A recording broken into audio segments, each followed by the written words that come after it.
When you play this crazy game, precision is a must, and any technology that can help us be more precise and improve our overall performance is definitely worth a look, which is why today we're unboxing and reviewing the new ShotScope V5 straight ahead.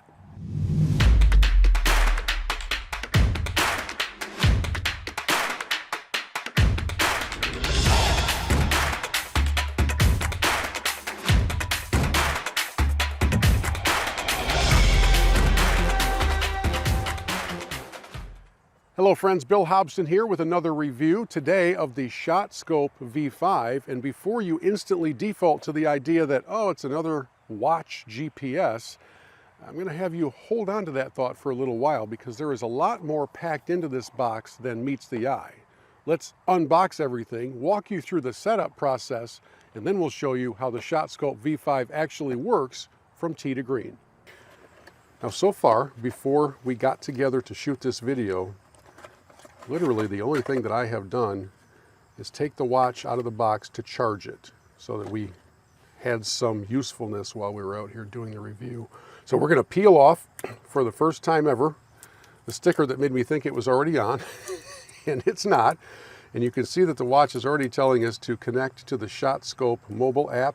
We'll do that. We'll get there in just a couple of moments, but let me finish the unboxing first. Because as you imagine, all of these little containers are packed full of so much stuff, including the requisite charger. My hope is, or was, that this would be a common USB charger.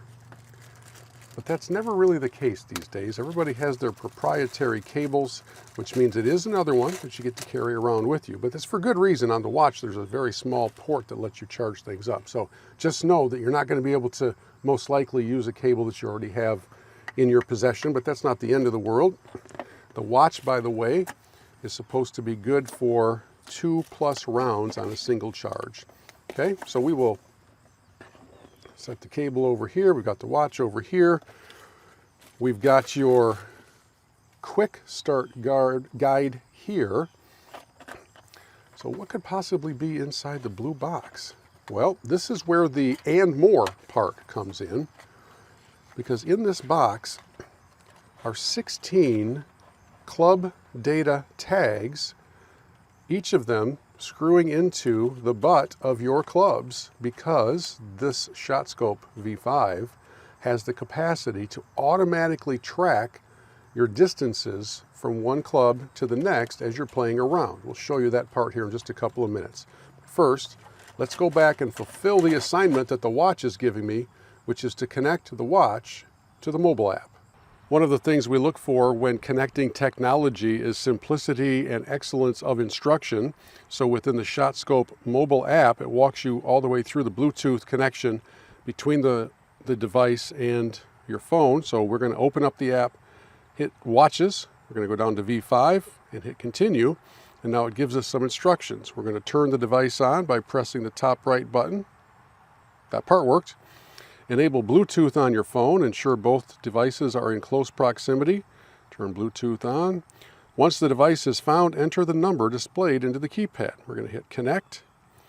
ShotScope would like to use my Bluetooth. And now we are connecting. And hopefully in a very short amount of time, we will see the two of them talking to each other. 368976, 368976 pair. And as always is the case these days, there's a bit of a firmware update for us to go through. So we'll let that happen, and then we'll pick it up from there. Okay, we got the firmware updated. We're going to select our time zone. We'll use 12-hour. I like AM and PM. We will go with yards. We are right-handed. We are a right-handed golfer, so the ShotScope will need to be worn on my left hand. That we can do. And where are we right now? Tap subscribe on the courses you play regularly. Okay, skip the tutorial. We'll keep the tutorial. I don't play a lot in Las Vegas. These samples, they're giving you a chance now to go to the courses, to use my location. I'm going to say allow while using the app, and I'm going to choose Sawmill.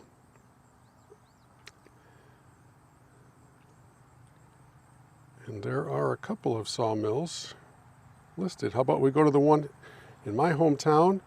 So we will hit on device.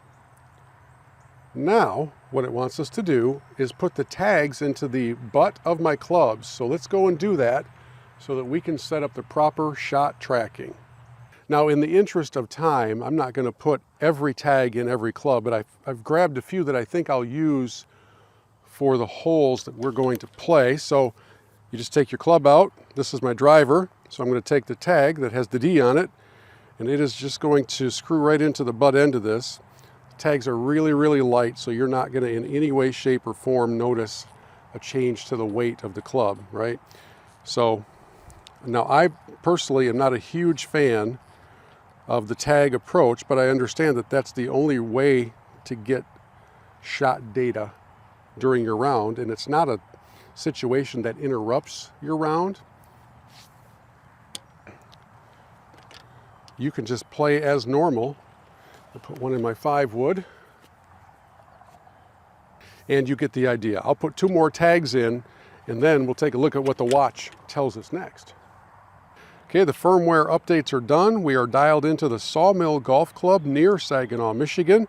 We are on the 17th hole, so I went into the watch and selected number 17 because by default it turns on to the first hole. And what we're going to do is compare the distances on the ShotScope V5 to what we see on the GPS in the cart, right? So this tells us that on number 17, from where I'm standing, it's 361 to the front, 377 to the middle, 392 to the back. I can unlock this and then scroll down one and see a couple of obstacles or hazards. So we have some water in front of us that's not very far away. We have a bunker on the right side that looks as if it's 205 to carry according to the ShotScope V5.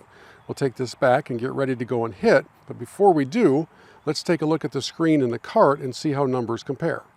And inside the cart, we see 395 to the pin, which makes sense because the hole is located at the very back of the green. We see similar distances to our hazards.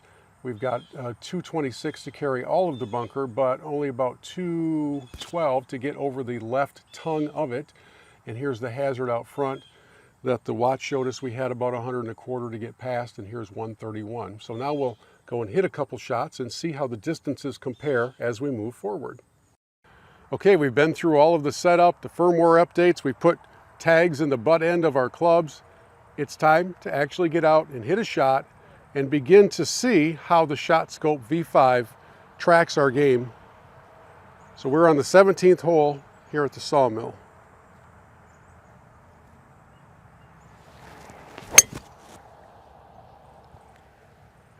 And I know one of the questions that you will have as a golfer is, did the addition of this watch to your left wrist make you feel any different? Did it throw off your balance? Was there a weight issue? And the answer to those things is no, it feels just fine. It's really about the same size and weight as an Apple Watch. And I have always worn an Apple Watch while I'm playing, oddly enough, on my right wrist. But if you're a right-handed golfer, the ShotScope needs to go on your left wrist. I didn't feel any difference in my swing, so I'm gonna need to come up with a different excuse for why I hit such a poor shot. Let's go take a look. Okay, we kept the tee shot out of the hazard, which is a good thing. So in the cart, the screen says to the pin, we've got 146. I always bring along my handy Bushnell to get the laser number. That's got me at 46. Here on the watch, it just has front, middle, and back. It's got the back at 50. So we're right in the correct neighborhood. So we're gonna hit kind of an easy 8-iron. We've got the tag in the club to help track some of these things a little bit later on.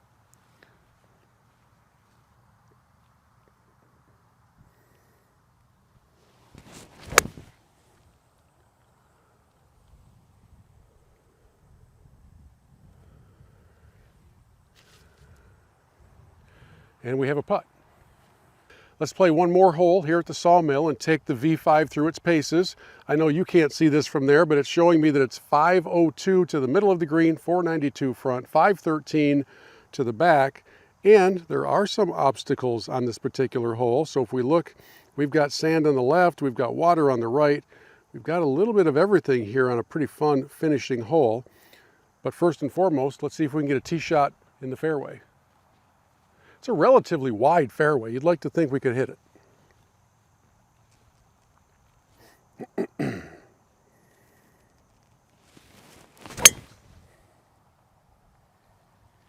Okay, we found the fairway. We've got 249 to the middle, 259 to the back.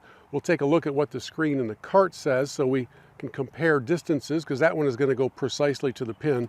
I have put the tag in here that says H1 for hybrid 1, but I'm using my 5-wood. Pretty much the same loft. And as soon as I strike this shot, the tags should be recording the driver distance, because the next shot recording starts when you hit the following shot, if that makes any sense. Now we should have a little flip wedge in the hope of setting up a birdie. Okay, we've got one final shot here into the par 5 18th at the Sawmill, and there's a little bit of confusion because the cart tells me I have 93 yards to the pin. So I grab my Bushnell, it says I have 83 yards to the pin, and I look down at my ShotScope V5 and it says I have 81 yards to the pin. I like what the watch is telling me. I definitely like what the laser is telling me, and the GPS appears to be off just a little bit. So there is a benefit to having something localized on your wrist or using a laser to make sure you've got the right number, because in this case, if I'm off by 10 yards, this is a very narrow green. Not a lot of room to go long or short with that bunker in front. We've got a tag here in the butt end of our flip wedge. We're going to try to play it about 83. Now I pulled it considerably, but I think we had the right number.